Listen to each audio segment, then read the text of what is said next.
Hello, folks. You know, we spend a lot of time on this show talking about gangs, bosses, capos, consiglieres, but there's a group that we haven't. There's an epidemic that we haven't really touched on. Some people say that we're afraid to, but that's what this episode today is about. Today's episode is all about the knockout game. We're talking about the organized crime, of youths going around trying to knock out my mother specifically. Your mother specifically. They're all after my family. Right. Yeah, we're joined by Michael Brooks, friend of the show. What's up? And yeah, today's episode is all about that. It's all about roving gangs of super predators. I thought I was here to talk about Joe Biden. But my actual beef is, why don't I ever get to come on and talk about like the Cali cartel or something? Because we need you. We need this information. I got information on that shit too. Yeah. I mean, you know, we talk about, actually we do cover some gangsterism on my show. Yeah. In fact, yeah. I was just reading this wild article. I won't get us too off track, but it's like there was a gang truce in El Salvador several years ago that was negotiated by a former guy who was part of the military junta in the 80s and a former leftist guerrilla. And they partnered with a center-left government there. And anyways, the whole process was undermined by the United States. And now the guy who spearheaded it is in jail on trumped-up charges. That's a good like intersection of gangs and U.S. foreign policy and that type of stuff. Yeah, but anyway, I want some mafia episodes. Is all I'm saying. All right, because I feel like even other like political guests you have, you let them, you know, talk about some like Greek hitman with like a speech impediment. You think it's like a vindictive thing? No, I don't think it's vindictive. I think it's just you're not letting me roam. Right. All right. All right. Well, we'll get you back in here soon for something like that. But I'm totally happy to be here, man. Of course. No, but we're talking about the gangs of super predator youth, gangs of 12-year-olds that are going to come to your suburb and rape your family. One thing that I want to talk about is like, I really feel like the way people thought about crime in the 90s was like pretty different. Yeah, definitely. And maybe the crime rates were higher, but there was a lot. I feel like when I was a kid, there was a lot more of people being like, oh, you'll get shot if you go to that neighborhood. Like, they'll shoot you if you're white. Or everybody's uncle has a story about like, yeah, I drove through Bed-Stuy and I ran all the red lights and I hit 3 people because a cop pulled me over and said, you better get out of here. I don't know about every family, Mike. Okay. Well, my family specifically. Yeah. I don't know, man. I think that's talking true. about my Uncle Patrick. Your Uncle Patsy. Yeah. Patsy. Uncle Patsy. Mm-hmm. Patsy Recine. I feel like, I mean, I don't know about, I think crime was already going down in the 90s, but I definitely remember, I mean, yeah, it was definitely like a different, yeah.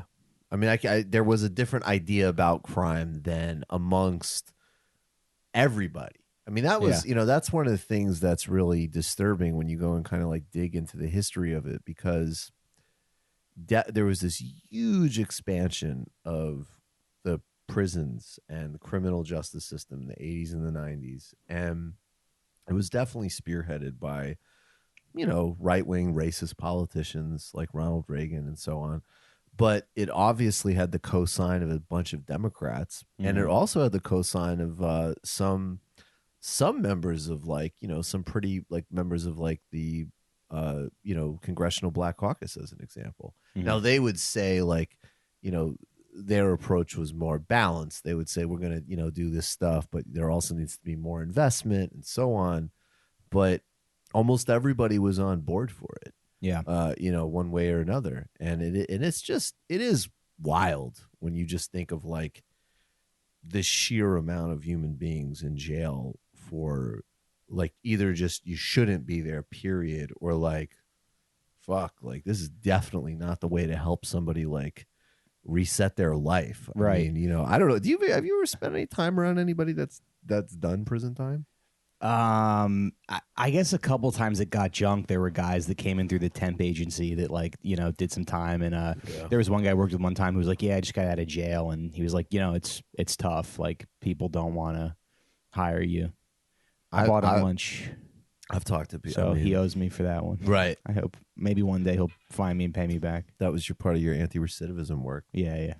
You're like, why? Maybe he's got an Instagram taco. channel now. Maybe he's got an Etsy store. Right. Exactly. Yeah, but no, I think there was definitely a different, and it was used in the 90s by Democratic politicians like Bill Clinton to, you're using entire populations of people and the racial politics of it to basically as a signifier that you're a different type of quote unquote Democrat. I mean, Bill Clinton, I don't know, you know the story. When Bill Clinton was running for president in 1992, he flew back home to sign the death warrant of a mentally incapacitated black man. Yeah. And that was all part of this very conscious strategy to basically play to white racial anxiety. Yeah, I heard they brought him his last meal, and he asked for it to be like saved for later. Saved. Yeah, if it can be saved for later. And the other thing too that's wild about it's like, of course, it's definitely racialized and racist, and it's also that like we're just an over imprisoned population.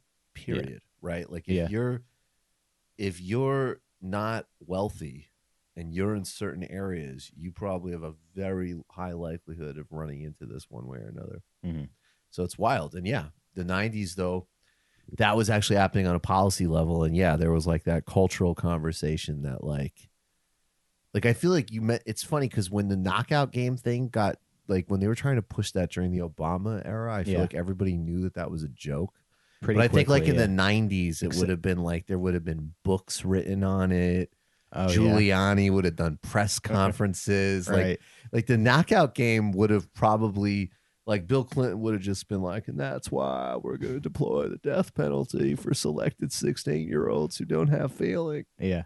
But this is a progressive policy because we're also investing in community bank tax credits. I'm not a pussy. I'm not a pussy. But at the same time, while we're executing 14-year-olds, we're going to feed some money for tax credits to community banks. Yeah. Yeah, I remember Louis J. Gomez got really into he made a post. Who is he? He's honestly the host of the Real Ass podcast. And I think I've heard the name. I don't know who I'm not trying to do that like I don't know who that guy is thing. Okay.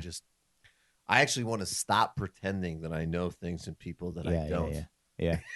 I'm like, no, I haven't read that book and I don't know who that person is. Yeah. All right, so he's a comic. Yeah. All right, what do you do? Well, he was just like, if anybody fucking knocked out my, somebody I knew, you'd be fucking dead. Why is it that that was the other fucking crazy thing about that whole like crime anxiety is like just the amount of like the people that I have encountered in life who have the highest degree of anxiety about crime have never dealt with any crime in their lives. Yeah. Ever. Yeah. And people that I do know that have dealt with crime are like not, it's like, it really fucking like, even like you can talk about like fully grown men, right? Who are not like physical pushovers. Like, had a gun stuck on my face. Yeah. It's terrifying. Yeah. You give the fucking wallet. I didn't actually really see the guy. I mean, I guess. You just cry, I guess you shit your pants and say shoot her instead. Yeah, right. I just love the I love that like everybody thought they were in like the like what was that like Death Wish or something like everybody gets into that whole like I oughta and that was the psychological release of impotence that turned into creating the giant prison industrial complex in this country. Right. Because I don't know what this neighborhood was like in the 80s and 90s, but I mean, I don't know. This neighborhood had activity. Definitely this was different in the 80s and 90s, of course. Yeah. I mean, I have a good friend of mine grew up in Brooklyn Mm-hmm. in like a, middle class West Indian family. Mm-hmm. And yeah, I mean, he talked about walking up DeKalb or Flatbush, right? Like we're right off of like Metrotech and everything now, and it's totally over. I mean, what's crazy about that overdevelopment is that I feel like even like 5 years ago, when you would walk up that part of Flatbush at like 12 o'clock at night, it would feel kind of abandoned. Mm-hmm. And now it's just like teeming with new shit. Yeah, yeah. And like, There's a new Target over there. yeah, It's better than the one at Atlantic Center, by the way. I believe you. Yeah. It is. No, it definitely is. No, Yeah. I have been to that one. It's Yeah, way yeah. better than the one in Atlantic. Yeah, yeah. But like, he would say like he would have to walk up that area for a track meet, Mm-hmm. And that his track team, they had to like go as a group, Mm-hmm. right? Like it was, yeah, of course it was. It was fucking, I mean, a lot of people's like fear about shit. I don't know, like, I don't buy it if you like live in most of the country or whatever. But I mean, definitely like clearly in New York in the 70s and 80s and 90s, like, yeah, it was objectively more dangerous than it is now. Yeah. I don't think it went down because of like Giuliani or all of that bullshit. I don't think do, baby. Yeah, of course you do. You fucking wop. Yeah. Hey, let me tell you something. Yeah. I thought it was very disrespectful to mafia. Yeah, they said that like Giuliani claimed that he had like a relative kill themselves because they were shaken down by the mob. Right. But then I think they found out that like he did have family that was like in the mafia. Oh yeah, I've heard that. So I've definitely heard that. I also just don't believe that story. I just don't believe any Italian wouldn't have criminals in their family. Actually, now that I think rereading about The it, Godfather, by the way. Oh, I haven't read it. I read it when I was like 14 years old, and now I'm listening to it on Audible. Mm-hmm. How is it? I mean, it's like a bad book, but Yeah. I mean, it's an awesome story. Yeah, But it's definitely like movies better than book type of thing. Okay. But it's cool. I just remember I like a lot of like the lines were like, Tom Hagen was shocked. How could this man allow something as trivial as a woman to interfere in a negotiation? Yeah. That's the stuff. just the most like it's like pre woke. Mm-hmm. Our time is over, though. Oh yeah, that time is over. Yeah. I just remember my cousin did like 4 years in prison for breaking into somebody's house. Wait a second, in Vegas. That's fucking relevant. Yeah. Okay, your husband. Okay. Yeah, him too. Your husband. Did your husband do a bid? What? Is that your husband did a bid? Mm-hmm. He's still in there now. I go to visit him. I bet. I show my tits. And I press my tits against the glass. Oh my God. Let's see what we do to people. Who? It's so horrible. Yeah. People in prison, they can't even have sex, for God's sake. They can't even have their sex. Partner. It's fucking terrible. I mean, but yeah, so in the 90s, people like Joe Biden were, riding that fear epidemic about crime and using it. I mean, there's videos of Joe Biden like in the late 80s complaining that George Herbert Walker Bush isn't tough enough on nonviolent drug offenders. And, that's the other context, too. That was all right? kind of strategic, though, right? What do you mean?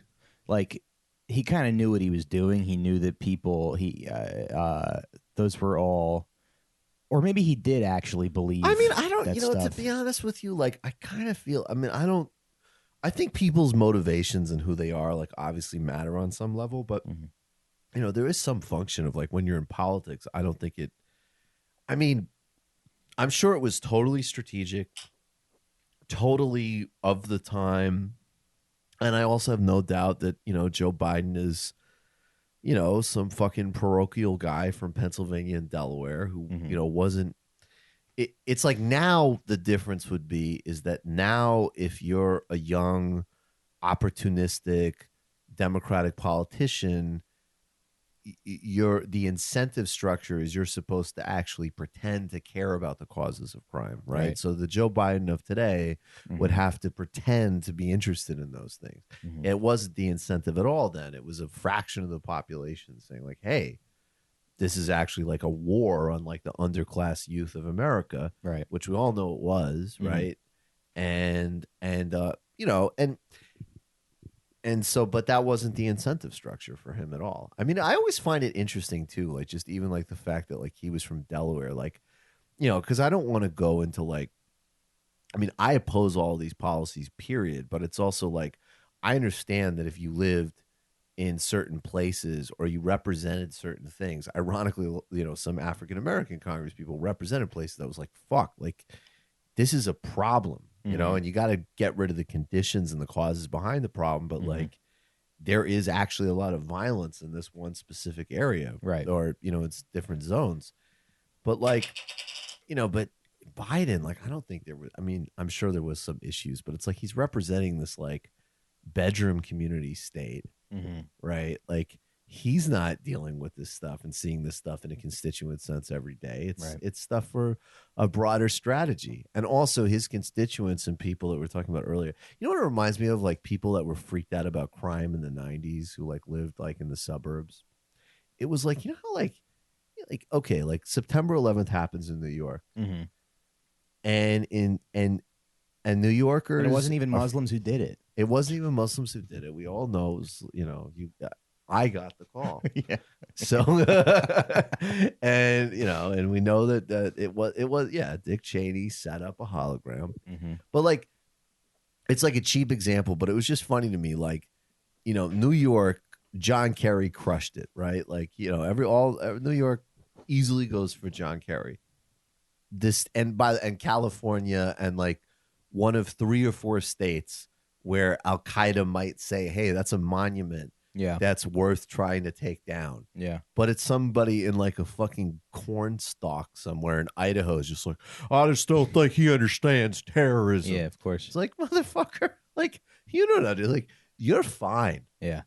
They're absolutely not going to go bother. Like, so there was something of like, you know, but again, it's because it's a proxy for all of the other racial anxieties, right? And so guys like Biden, but that goes back to the 70s with Biden. I mean, Biden was literally fighting against school integration in the 70s, which is fucking mind blowing. Yeah. He was, you know, partnering up with segregationist senators in the 80s. He voted for Reagan's What was the tax thinking cuts. behind that? Well, I think I mean, you'd probably understand the thinking behind that better than me, Okay. Mike. But no, Well, but I mean, if you had asked me when I was in middle school, I think I probably. No, I think that my understanding would be, well, which thinking do you want, right? Because I think that, like, as an example, I know more about school busing in Boston in the 70s.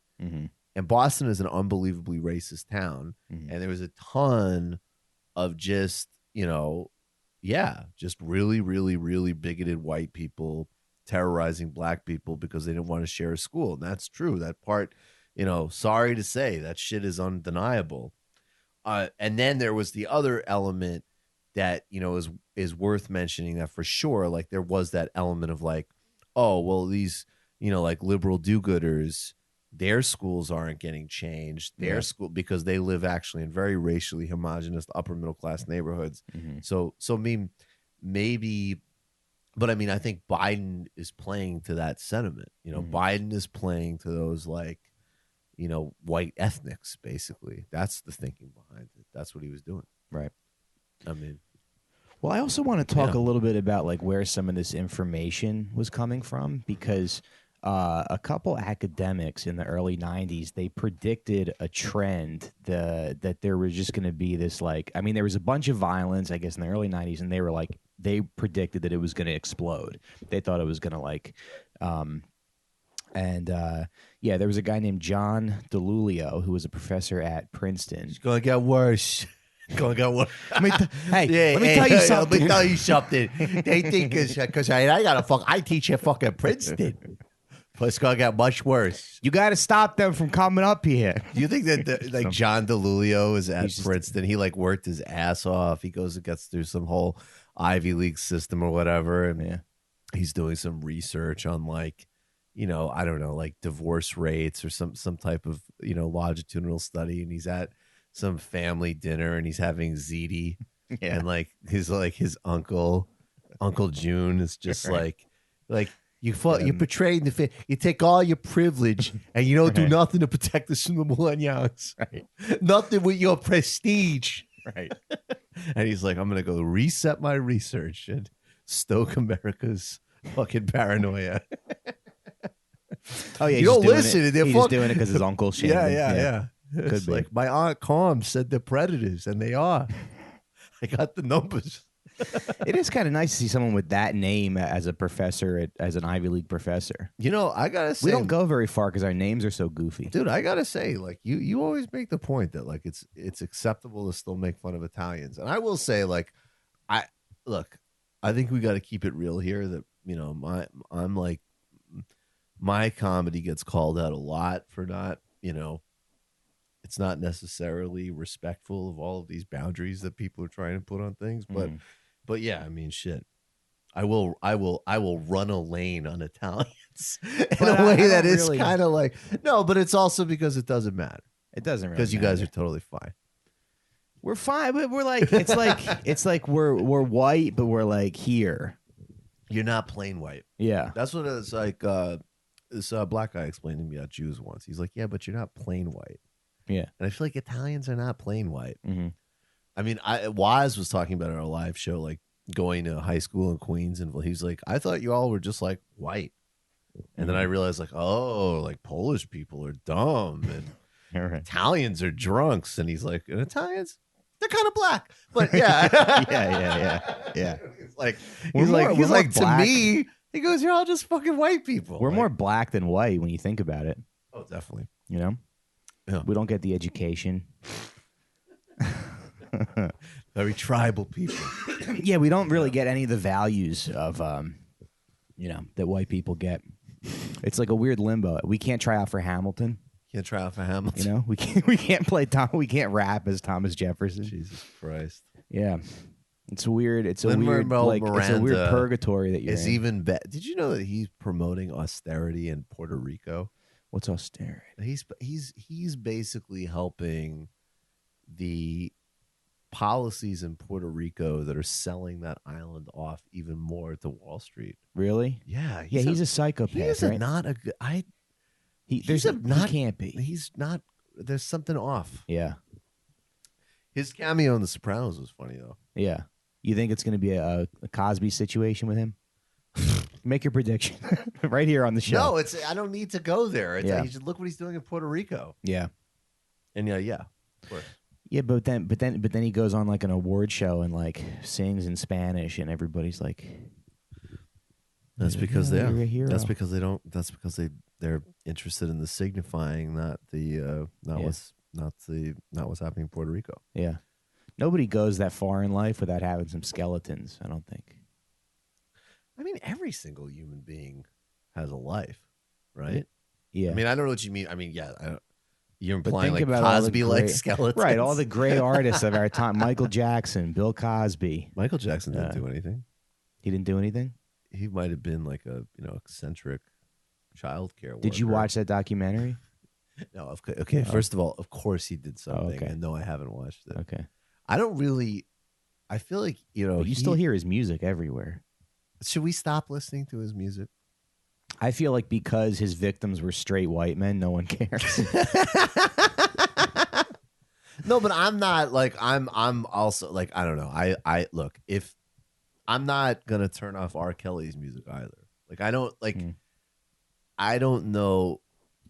I mean, look, if somebody says that they're literally like because of experiences they've had, it's triggering to listen to them. That I actually no bullshit. I respect 100%. Would never, but like, I don't like.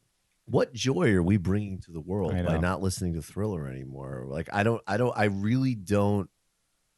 Like, and in a way, I do think it's kind of like, okay, we go from like a totally blind culture where it's like, hey, he's the king of pop, and maybe it's kind of borderline obvious that he's a fucking pedophile, but Thriller. And now we're going to like we don't even want to deal with the reality that we all sat through that and saw it and didn't do anything about it. And now, oh yeah, let's just eliminate it. And it's like, what about dealing with the ambiguity of the fact that this guy is one of the greatest Yeah. And he was also this monster.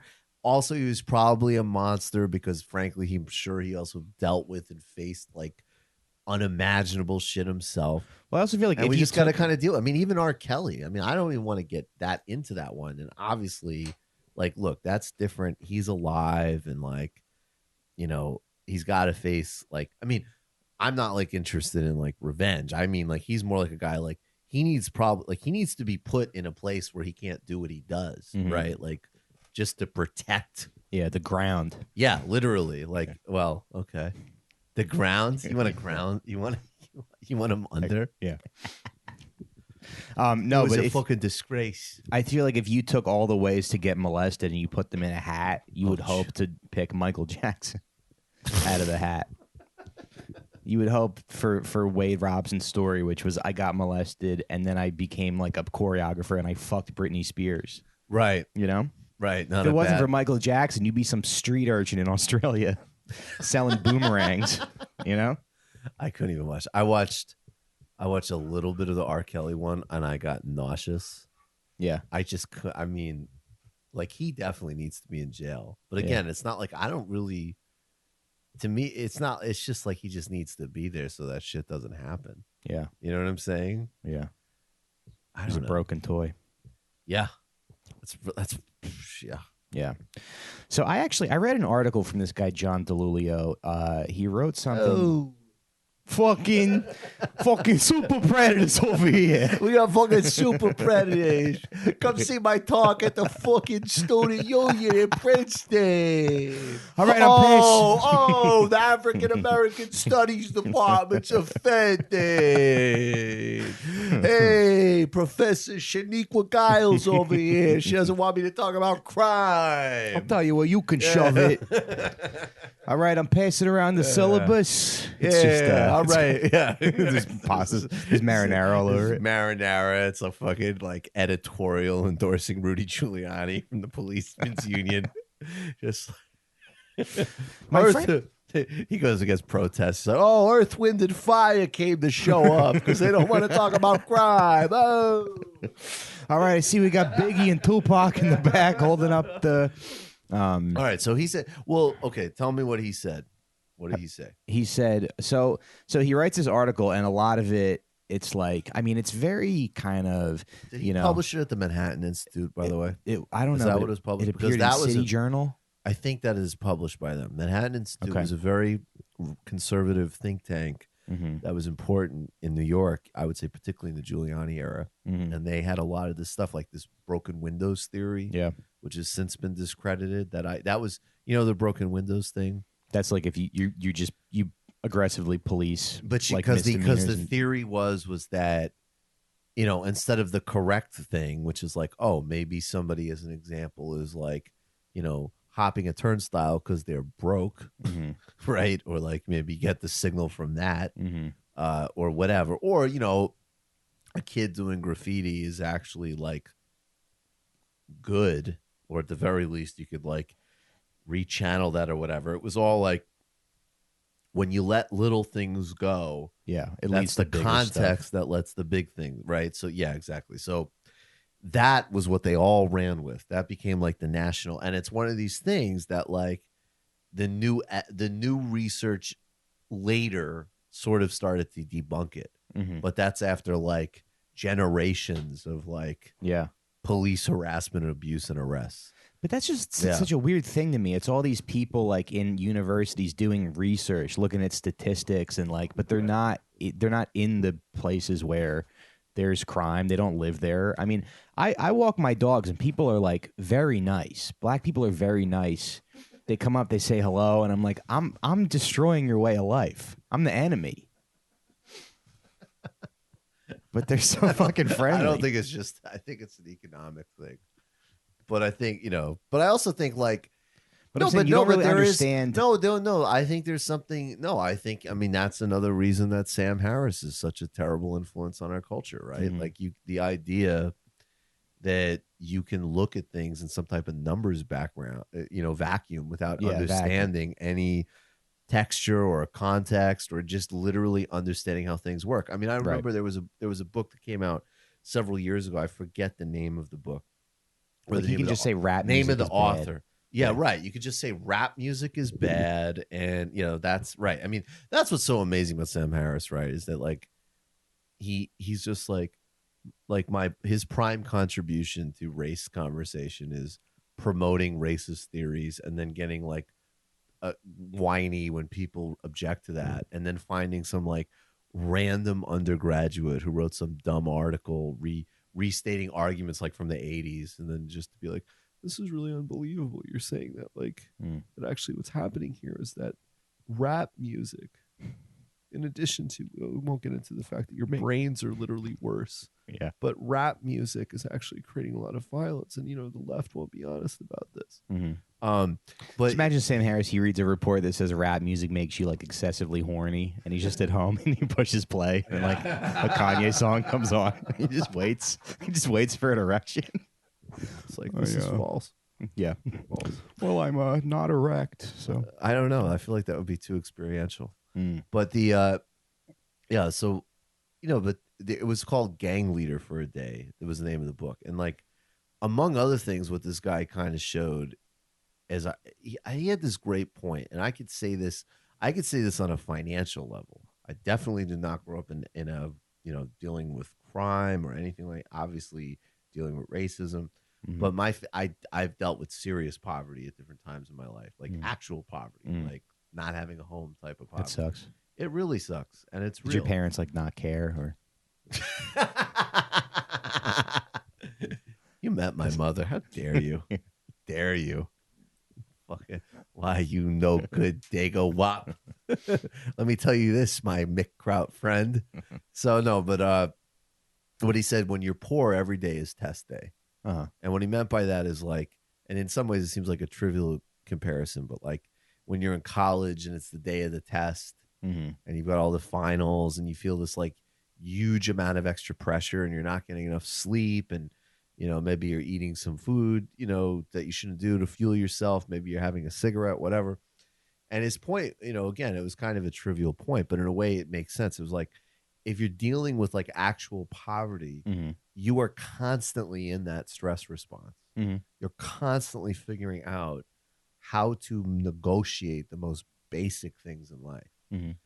And that has nothing to do. I mean, it's amazing when you look at like all of the fucking disgusting lectures that people give people that are suffering, because it's like, when you look at most of these situations, including, I think, and again, I'm not justifying or glorifying or whatever, but even the criminal responses in some cases, it's like, that's fucking amazingly resilient and savvy given the circumstances you're dealing with, right? Like, and again, I mean, even like, and that is like where some of those double standards do show up, right? Because even like the mafia stuff, like everybody's got like a big like mafia hard on, and it's like, well, yeah, that is actually fairly similar, at least historically, right? It wasn't the opportunity. It was like, we cannot get shit in the traditional way. We don't have any resources.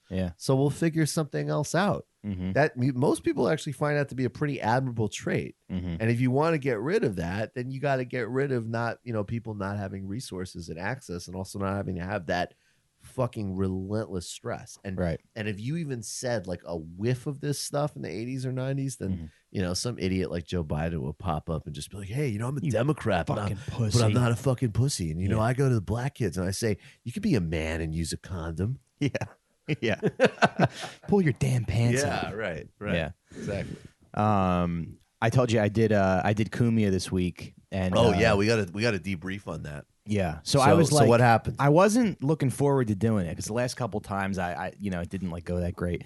But so why did he invite you back on? He had a new producer or something who was like looking for other people, and the kid was like a fan of mine. So he brought me in. But I was planning on canceling, and then I didn't cancel. I ended up going. Where do you have to go? Is he in the city, or does he got, he's in Midtown. Okay. Yeah, at Compound, the Free Speech Network. Well, you don't like free speech? You don't like saying what you want? Here's my thing. What I find fucking mind-blowing is like, I actually think in the grand scheme of things, I'm relatively closer to being pretty pro free speech Yeah. compared to like pretty much anybody, regardless of their politics. Mm-hmm. Because all of these motherfuckers, it isn't just the woke people that get freaked out when they hear something they don't like. Yeah. Like all Yeah, sure. the free speech network. Well, if free speech just means like giving platforms to hearing shit you don't like, then then why doesn't Anthony Put Farrakhan on the yeah, on the network? not even Farrakhan's too conservative. Mm. But interview fucking Michelle Alexander. Mm-hmm. Give I don't even know. Like, there's any number of people that you could give a platform to. If like, I hear, or even like in that like Joe Rogan zone, right? Like, Mm-hmm. I mean, I still have a soft spot for Rogan, but it's all like, yeah, like people have to be able to like fucking hear shit. Yeah. Imagine you go on, like, I've seen people go on that. Like, if you go on that show and you're like, drugs are bad, weightlifting makes you dumb. Uh-huh. Sam Harris sucks. Yeah. Watch how far that whole open zone of free speech. Like, everybody is just so full of shit. It would be so much better if people just owned what they do and do not want to hear, mm-hmm. and then from there try to, even if it isn't always consistent. Like, I really try. What is the difference between somebody's joking about something, in which case you should, I think just basically let it go. Yeah. What's somebody trying to make a point that you disagree with, maybe in a point you think is problematic, but you have to hack it out? And then what's somebody who's saying something that frankly is disgusting, and we should, in a just world and an efficient world, they should just be lined up against a wall. Yeah. Right? Like, honestly. And so I feel like that's what fucking annoys me, is that I'm actually not that censorious, but I also have the basic honesty to acknowledge, like, yeah, there's some shit.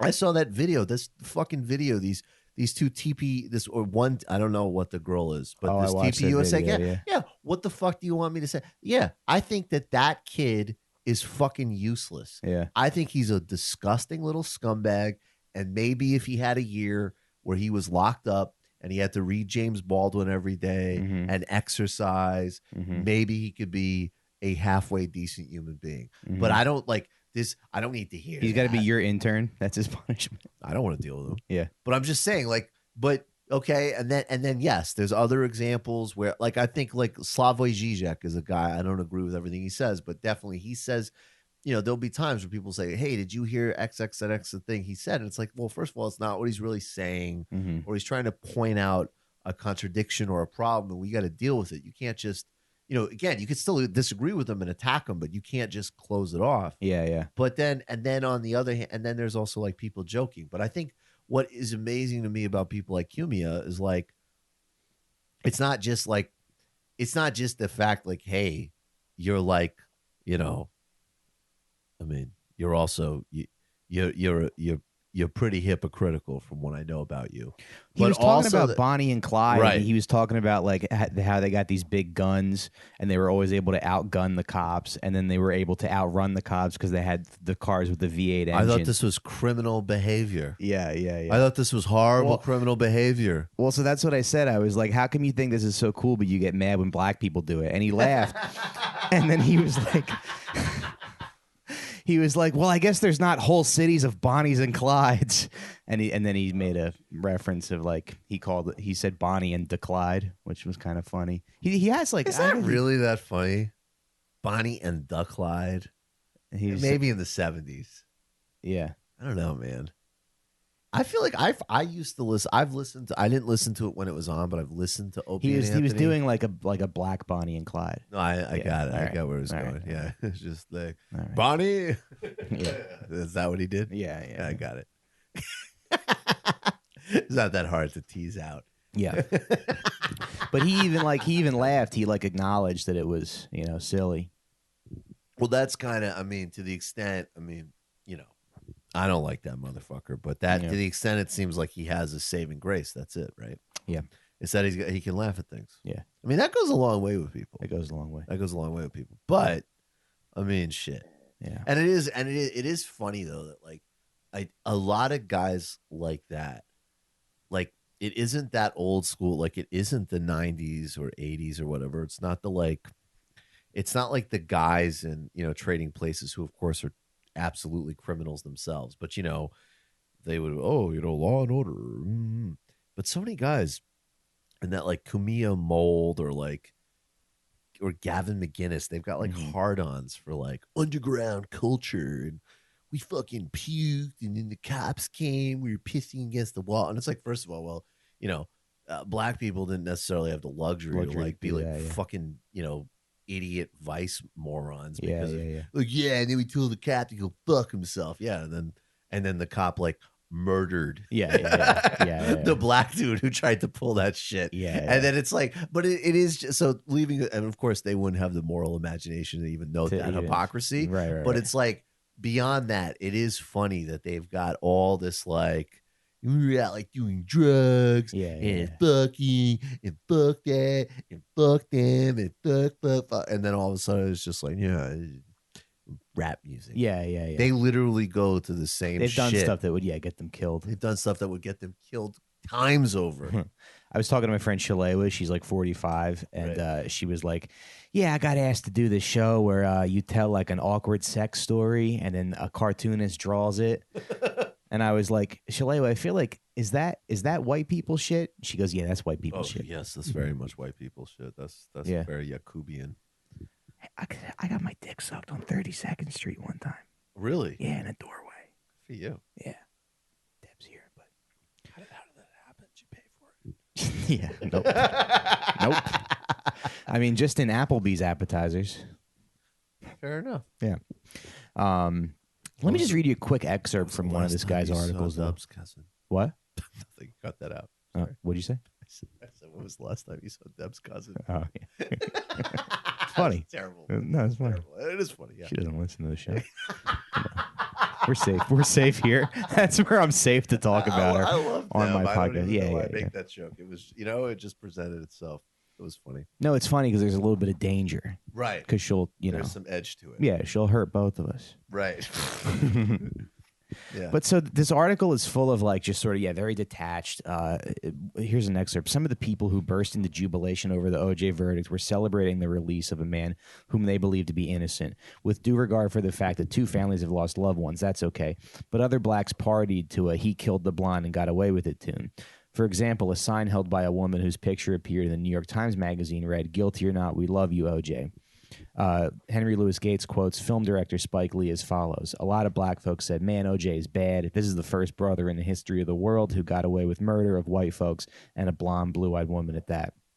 That is true. Some black folks were thrilled, and for morally indefensible reasons that Henry Louis Gates needs to condemn, not artfully explain.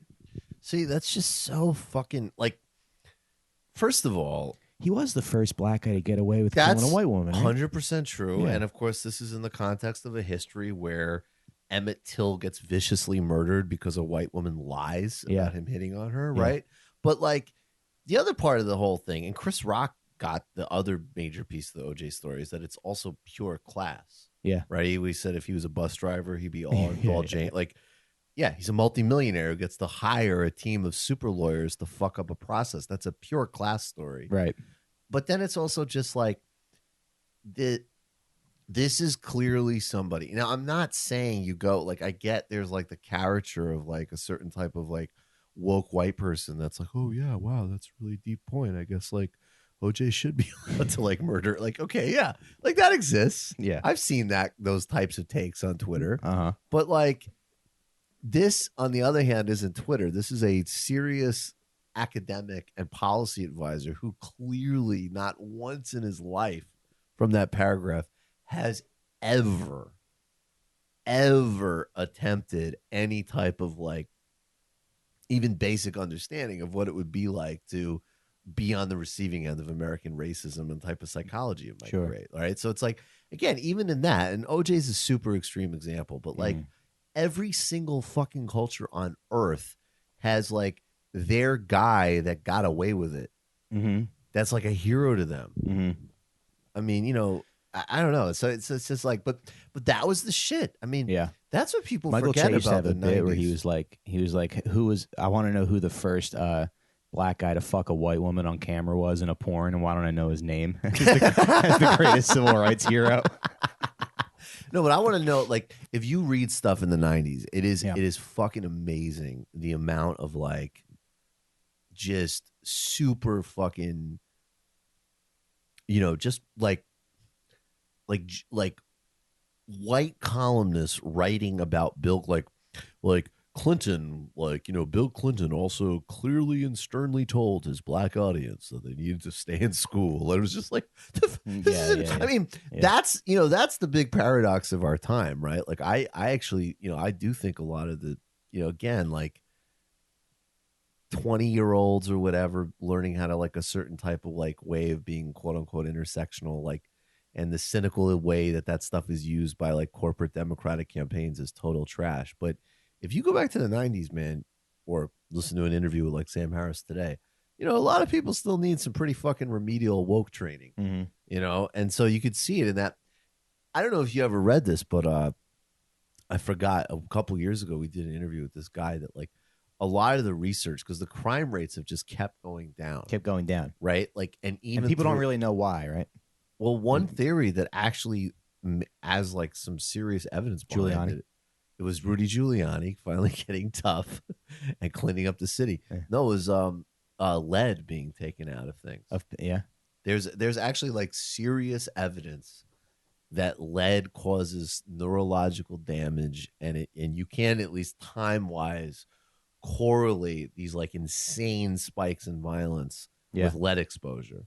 I did And see that. and one of the because it is an interesting theory, it's like, because there's been things that have happened that you would think like, like like after the collapse in '08, you'd think, or frankly today, like, even though superficially the economy is doing better, so many people are still totally struggling, can barely make ends meet. Like at least like half of the population. So, but the crime rate stays low. So one of those, there is that lead explanation, which I always thought was super interesting. Made a lot of sense to me. Yeah. They also think that, yeah, but how has the economy done better with tech and stuff? I mean, I don't think, well, just if you believe like the indicators, like the unemployment rate is down and stuff. But I mean, look, I think first of all, the real indicators that you would have to look at, like wealth inequality, the types of jobs are being created. I mean, yeah, sure. Like, I just talked, dude, I got back from LA a couple weeks ago, and I was at the Newark airport, and I didn't want to fucking figure out, like, I arrived at like 4:30 in the morning, and I didn't want to fucking figure any shit out. So this nice, this dude came up to me. He's like, hey, like, I have a black car or whatever. And I was like, all right, like, how much? Brooklyn is probably, I don't know, probably $10 more than I'd pay for taking a Juno. Cool. Let's do this. Take the car. And we start talking. He's, super nice guy from Nigeria, like, blah, blah, blah, And I guess, like, he just, again, he was very much like, he wasn't the type of guy who'd like lay a bunch of stuff on you, but I think he felt comfortable because we had a certain rapport. And just the fact that like starting in the late 90s, like, this guy could drive for a living, and now he can't because of these fucking rideshare companies. Yeah. I mean, he told me about a story of taking a 3-hour Uber ride, and when it was all said and done, he got $100. Yeah. And that's before having to pay for his own gas and upkeep and everything on his car. Right. Like, it's fucking atrocious. So I think, like, yeah, if you really dig into it, I mean, we all know that, like, most people are having hard. I mean, all the shit that Bernie says is true. Yeah. Right? Like, that's all just true. And I know that some people still want to, like, cuck themselves for Elon Musk or whatever, but I mean, that's just delusional. Yeah. Anytime I see somebody like defending like the wealth inequity of this country, that isn't, it's like, you're either really rich yourself and a bad person, or just completely narcissistic, or if you're not, then it's just like you're a cuck. You're fucking Stugotz. Like, what else? By the way, I love that word. Yeah. What else could you be? Yeah. Could you imagine? Yeah. You're not rich, and you're fighting for people that are fucking you. I guess how fucking dumb do you have to be? You think you're gonna get there someday, or you think that? Yeah. Let me tell you something.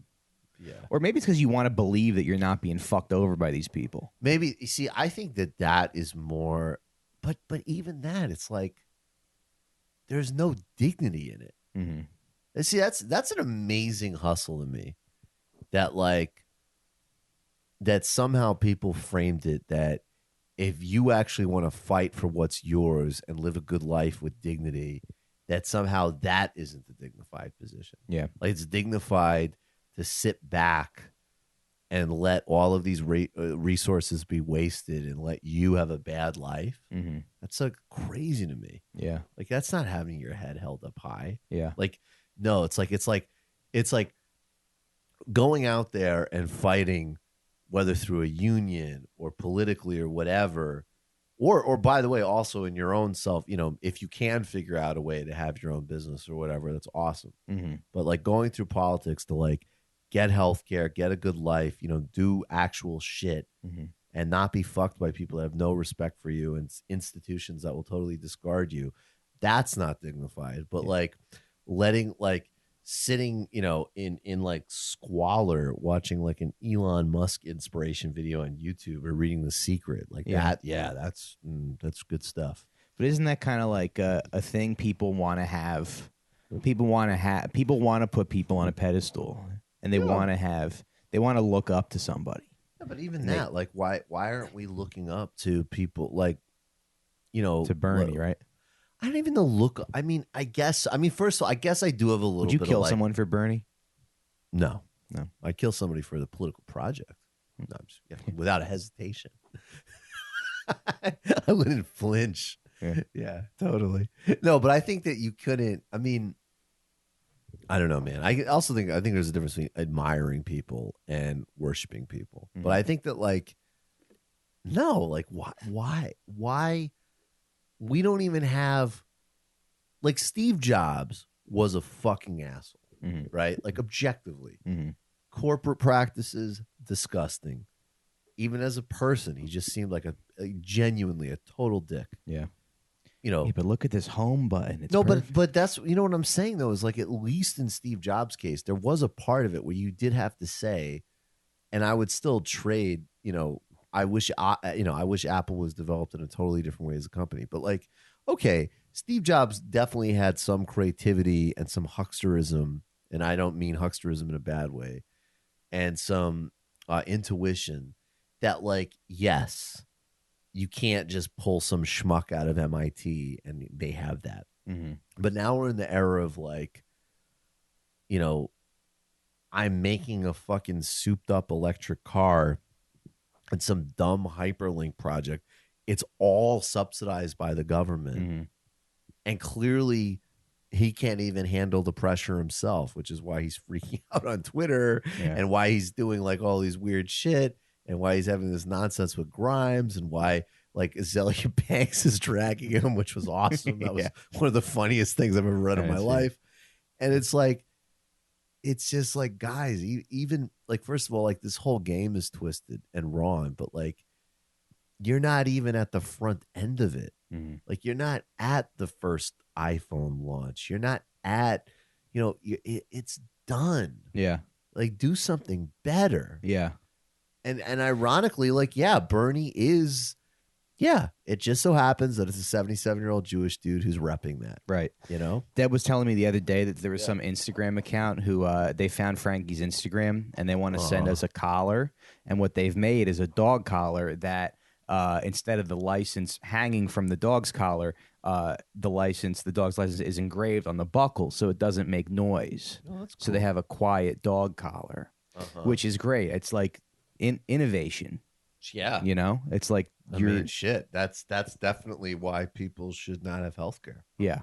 Well, she told me that. I was like no, I mean that's awesome, but I don't know what that has to do with anything.